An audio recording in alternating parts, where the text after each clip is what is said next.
कर्ज मुक्ती करू. म्हटलं नाही, असं नाही चालत, आम्हाला तारीख पाहिजे. आम्ही महिने थोडे मागे आलो आणि महिने म्हणणारं सरकार आज तारीख घेऊन आलो आहे, घोषणा घेऊन आलो आहे. काय फायदा आहे चला? आज जर कर्जमाफी केली असती तर 20, 21, 22, 23, 24, 25 पर्यंत झाली असती.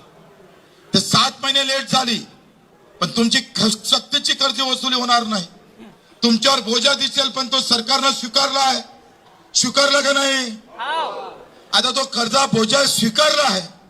आता केलं असतं तर या वर्षात जो अडचणीत आलेला शेतकरी आहे, पावसात आला, गारपीट आला, मराठवाड्यातला आहे, तो बसला असता का रे?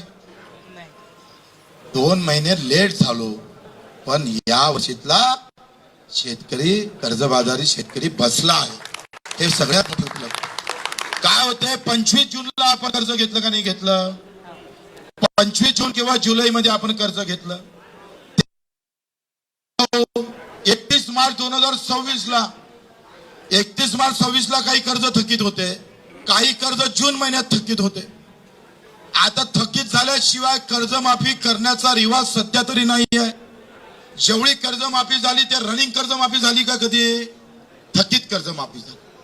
मग आम्ही थोडंसं चतुराई, आमचे नवले साहेब असल, सगळ्यांना चतुराई दाखवली आणि चतुराई घेऊन सरकारनं लेट करून भोजा वाढवून घेतला. या वर्षीचा कर्जदार त्याच्यात बसणार आहे. तुम्ही लक्षात घ्या.